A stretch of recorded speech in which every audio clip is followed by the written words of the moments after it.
Welcome to Yeukai Business Show, UK's premier business show where we feature business thought leaders, high achievers, and industry experts. Today's episode is brought to you by World Outsourcing Solutions Limited, a company that specializes in helping executive business owners with virtual assistant services and business growth systems. Here's your host. Everyone, and welcome to the show. This is Trevor Stockwell, and I'm excited to introduce our guest today. He's the relationship guy, founder of Interpersonal Relationship Coaching, author of the People Program. He's a speaker, he's a documentary maker, and he's an expert in transforming lives by improving relationships through personal development and helping us change our mindsets. Welcome, John Kenny. Hi, Trevor. Thank you for having me today. It's great to have you with us. So maybe for those that aren't yet familiar with your expertise, just share a little bit with us about your background, some of the experiences that kind of help you be in a position where you can help others so well in improving their relationships. Okay, yeah, we'll do. So I have originally a background in lots of different things, but moved into counselling therapy when I started training for that in 2004. Knew I needed therapy of my own, and decided that once I kind of got into that I would train to be a therapist myself. And then had another kind of experience in 2012 where I met a coach, and they said, you're helping all these people kind of with their lives. You have a clear understanding of your own stuff, but why is your life still a bit shit? And I went, good question. So I had some coaching, and they helped me to understand that I had the ability to change my life. So it wasn't just knowing where I came from, it was actually knowing where I wanted to get to. Something I'd never really considered before. So that's when I embarked on my journey into coaching and did some training and coaching. And then I wanted to add a bit of hypnotherapy to my skill set. So I trained as a hypnotherapist and also as an NLP, neuro-linguistic programming practitioner, and fused all of those together about 4 years ago to form the interpersonal relationship coaching style. Which is it's a kind of a background in counselling to help people to understand where they've come from. The NLP is more like understanding the mindset and the self-talk language. The hypnotherapy will help if we have any kind of subconscious blocks that we can't access just via talking. And then the coaching obviously puts that all together to help people to move forward and to reach the goals and things they want to achieve in their life around their relationships.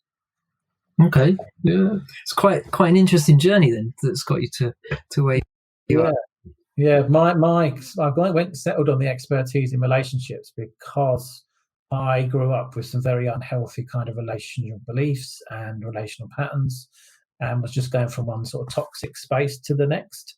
And it was only when I kind of understood what I was doing that I was able to put the changes in place that I needed. I always knew I was kind of very unhappy and unfulfilled in most areas of my life, but the relationships were causing me the most pain.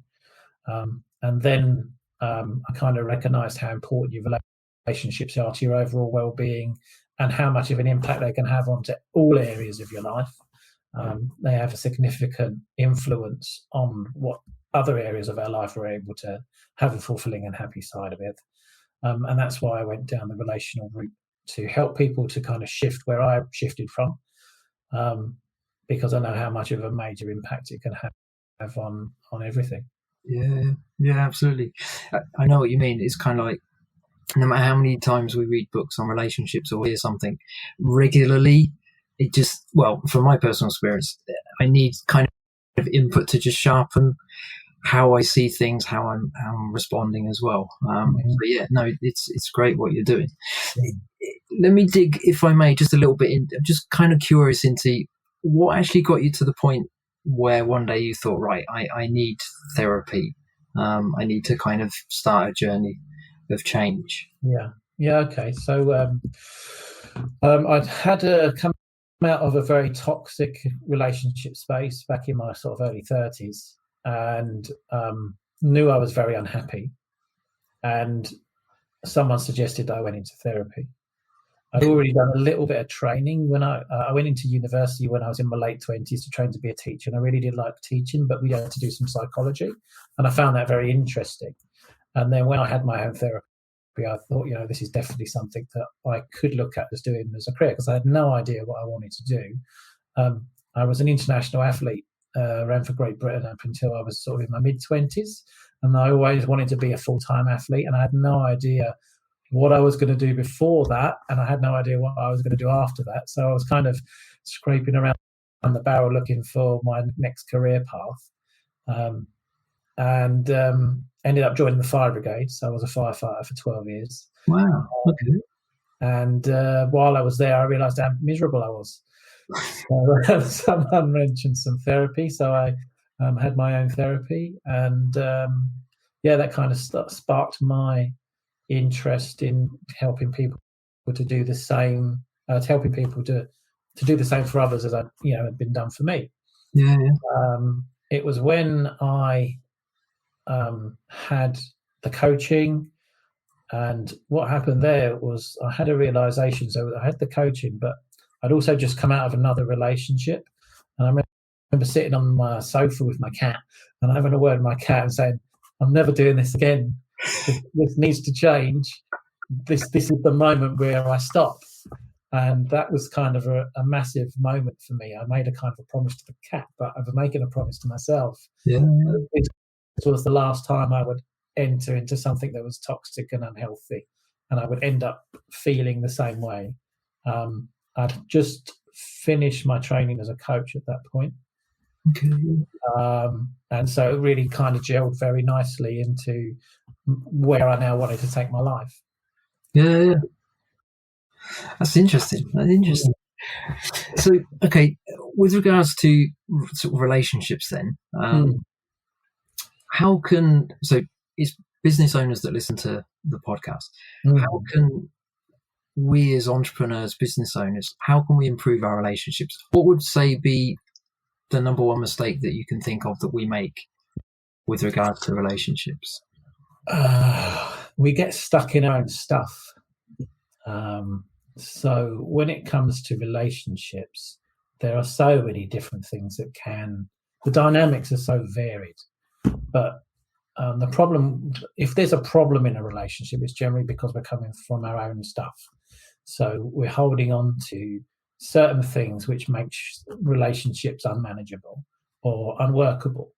We're not able to kind of take a step back from our stuff, the same way that someone else is not able to take a step back from theirs to see which is the best way to make a relationship work.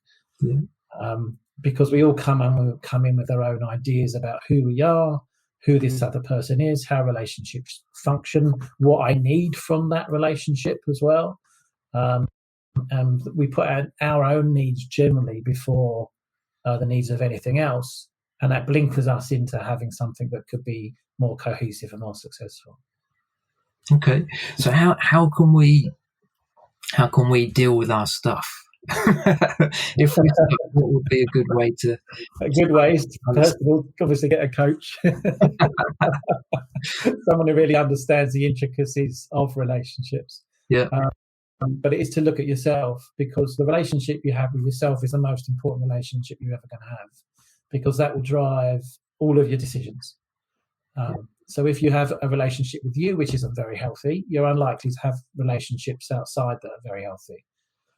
If you're stuck in a certain space within yourself, then your relationships will always get stuck in that certain space as well. Yeah. And it sort of broadens your ability to see the bigger picture. So, okay, yeah, that makes sense. So just on why is a coach a good answer, a good antidote to us being or becoming unstuck? Because you can see the bigger picture. Okay. We have a tendency to wear perspective. Sorry? You mean sort of like an external perspective can see us better than we can? Yeah, when you're in it, it's very hard to see what's actually going on. It's like that phrase, it's better to work on your business than in your business. Because if you're in your business, you get lost in your business. Whereas working outside of that gives you a better perspective of how your business is going to be and what's really going on.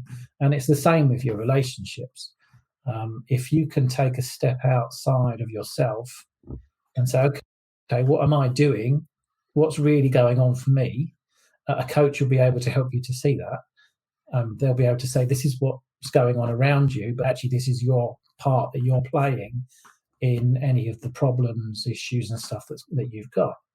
And then if they know their stuff, they'll be able to help you to point that in the right direction. And then it's up to obviously you whether you choose to take that on board. I remember working with a guy once, and he was managing a team of about 20 odd people. And he came for several sessions and we talked everything through. And he said, you know what, I know exactly what I need to do. This is going to work really, really well. I spoke to him the following day and he said, I went in this morning and I forgot everything that you said. And I did exactly everything I've always ever done. And now I've really pissed off my team. He said, and I really don't know how to get out of this now. He said, because I had every intention of going in there and sort of, he said, but I've just fallen straight back into my old stuff. And it was really interesting that, first of all, he was aware of it, because I've had other people before who basically told me to do one because they said, yeah, I know exactly what I need to do, but I'm not doing it. I'm going to do it exactly the way I want to do it. And that's final. So that's been an issue. But they came to me and said, look, you really need to help me work through how to do this the way that's going to work. So, yeah, I would suggest that, you know, if you don't want to get yourself a coach on board, I mean, if you're able to stand and look in the mirror and say, okay, what is the role that I'm playing in all of this? Then you'll have a much better idea of how to put it right. Especially because once you start looking at yourself, you can then put them principles into place with someone else. So if I can understand how I'm thinking about things, I can take a step back and go, okay, if I do it this way because of this reason, then why might this person be coming at me with this perspective? So it broadens our horizon of everybody else as well as it does ourselves. Yeah, no, that makes perfect sense. Yeah, and also I know that you do the DISC kind of behavioral analysis as well, so that can kind of help people discover kind of why they're wired the way they are. We're all wired slightly differently, and yet in lots of ways we're predictably different. And it comes down to kind of four main areas, doesn't it? So yeah, it's interesting that you've got that extra skill that you can bring into the coaching to kind of shed some light on things that, yeah, unless you're aware of it, you just don't know it happens, do you? Exactly, yeah. And I think the DISC is really good because it shows us who we are in different environments. So how we like to see ourselves, how we like to be seen by others, and then how we cope with stress and the different types of personality that come out within us in those different environments. So it's a really good indicator that explains a lot to us about how we are in certain environments. Yeah. And whether those personalities are congruent. Are they authentic? Are you wearing a mask? Are you going back into triggered events when you kind of go into stress? So it's interesting that we can see how we might fluctuate. And then obviously with some input, we can then say, okay, how do you make those parts of your personality more consistent so that you're more authentic and more congruent on a longer term basis? Yeah. No, that's really good. It's really good. So from your experience as well, talk us through what would be another kind of mistake that people make, particularly in business with regards to people. So say we want to network or something like that, or a networking function. How can we optimize kind of opportunities like that, or how can we sabotage them based on how we respond? Okay, like I said, probably the most difficult thing is that we go in with an agenda. Yeah. We have no idea. We know what we want from networking. So it's more business. It's more business connections. It's to build relationships with people. But if we go in with a strict agenda and we're only prepared to talk to one person or this person doesn't interest me, this has no relevance to my business, then we could be missing out on opportunities elsewhere. Yeah. So it's important that we go in with active listening skills. So that is finding out the need of the people that are in the room. And we only do that by not talking about ourselves, really.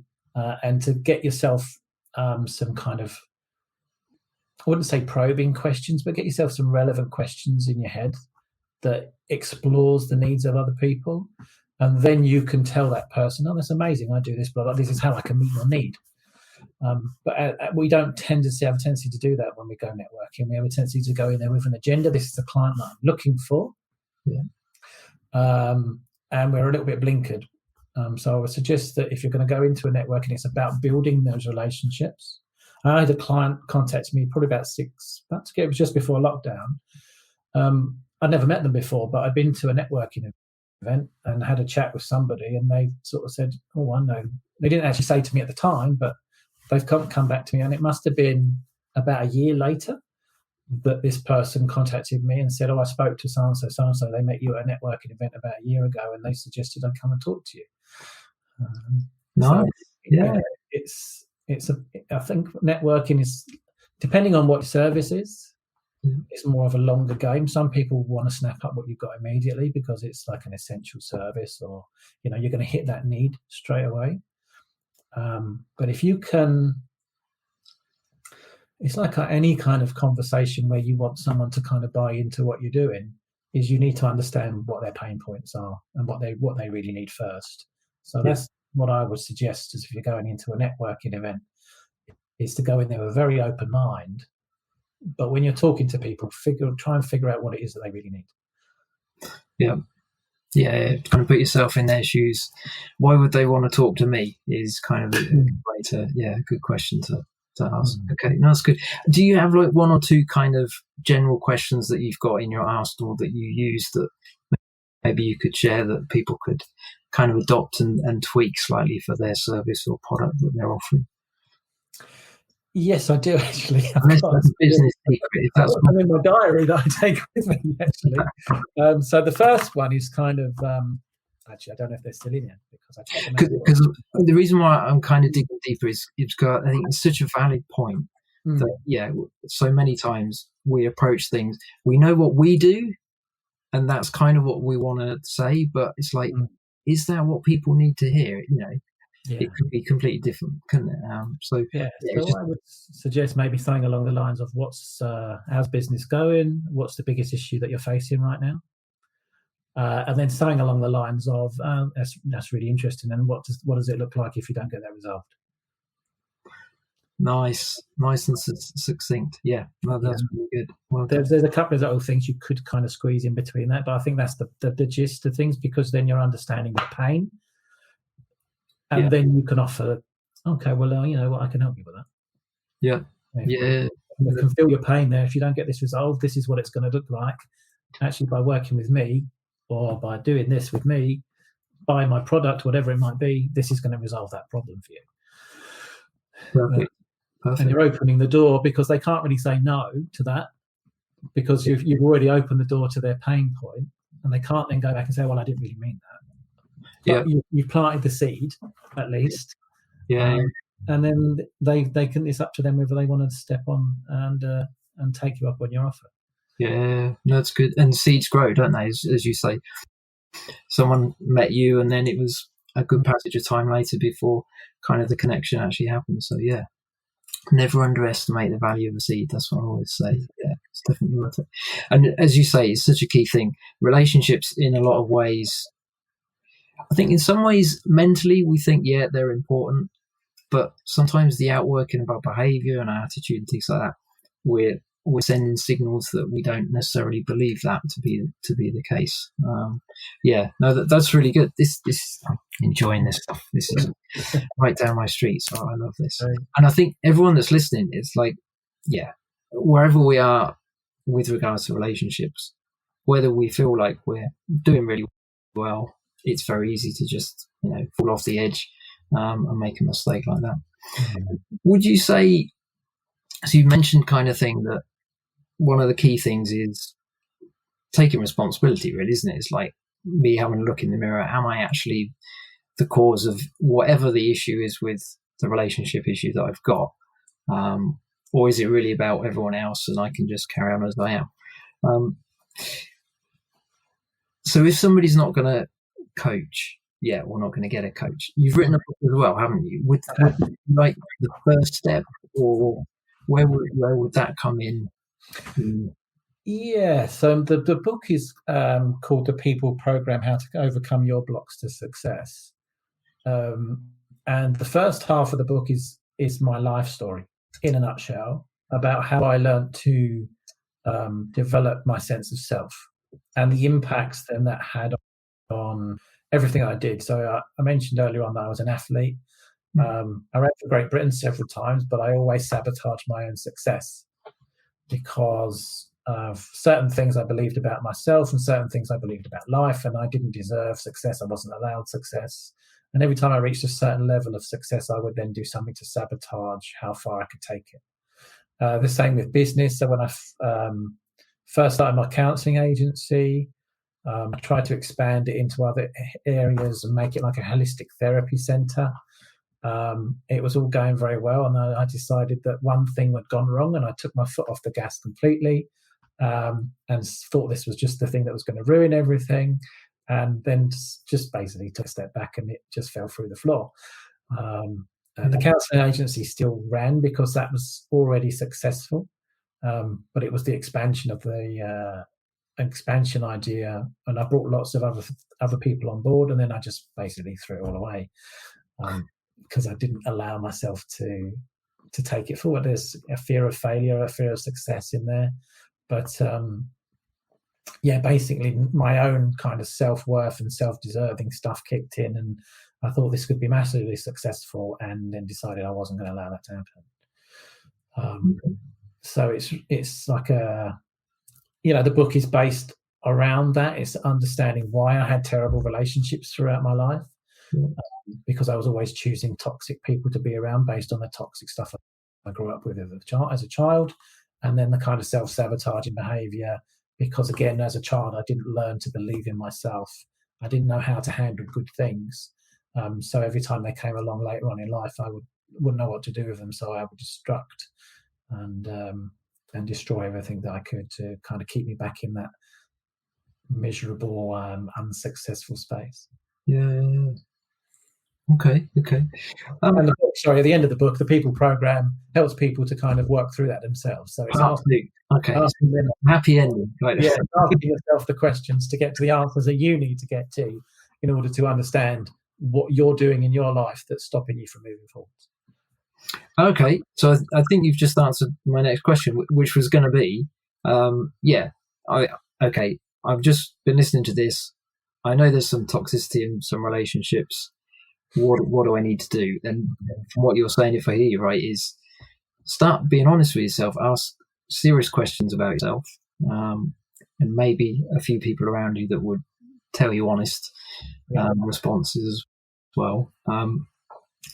But then what would I do if I've asked myself the questions? I've either, as you mentioned earlier, I've either denied that they exist and I'm just going to carry on as I am, or I actually think, no, I really do. There's something here which I need to change. What would be the first step? What would you suggest?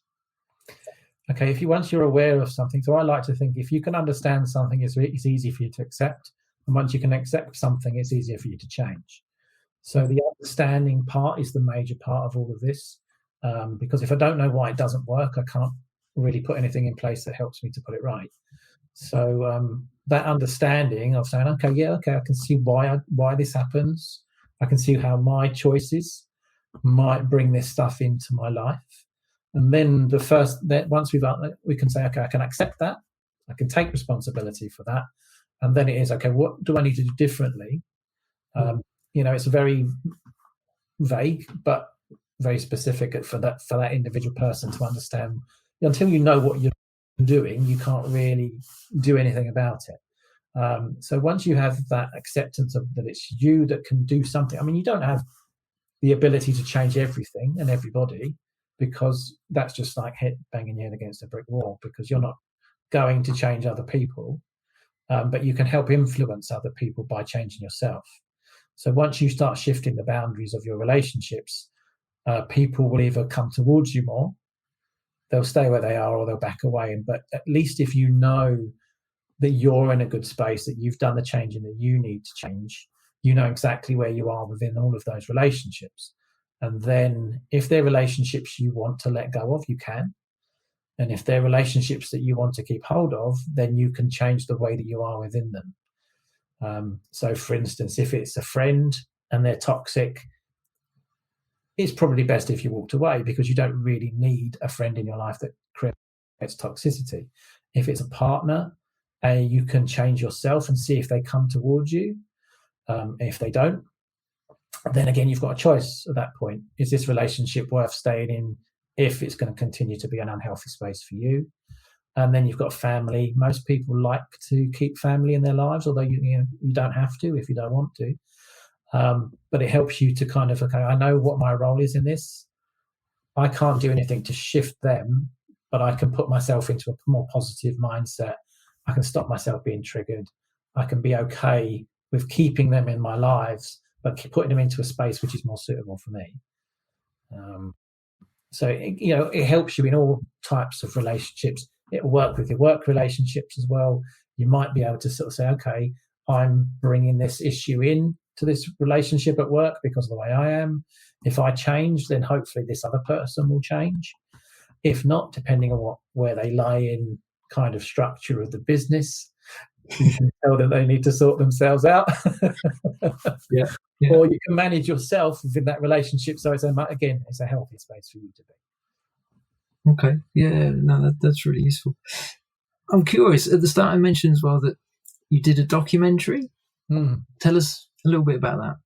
Yeah, so the documentary is called Forget Me Not, The Child You Left Behind. And it is about when you grow up, your experiences determine what parts of yourself that you generally allow for yourself. So, we're born and we've got all of this, all of these constituent parts of ourselves that we can develop. So we start being our normal selves because that's all we know as kids. And then in the environment we grow up in will then dictate what parts are accepted and what parts are told they shouldn't be there. And we'll take that on board as children, and we'll suppress certain parts of ourselves and push other parts forward because it fits into our environment.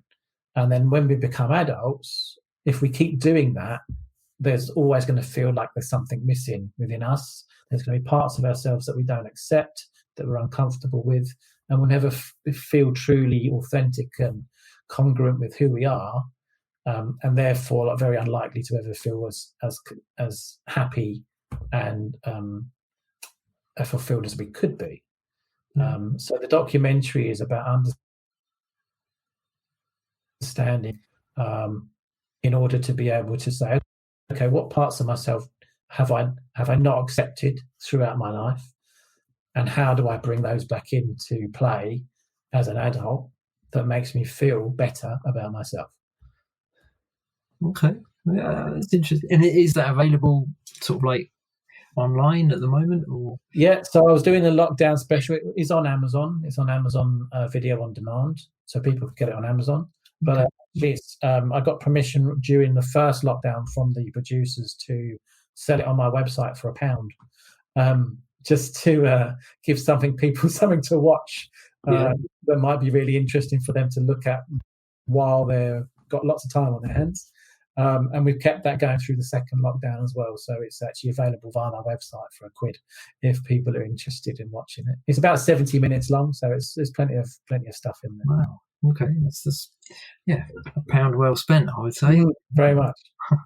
I think also, like, because we've been in a sort of navigating through lockdown and some restrictions at the moment, people are getting a bit more reflective, or can be a bit more reflective about life, the universe, where they are, how they relate to people and stuff. So all key pieces of information that we can kind of put in the toolbox. Especially with some relationships, you've spent so much time with people that you would hardly spend any time with, or you've spent time away from a lot of people maybe you would have usually spent a lot of time with.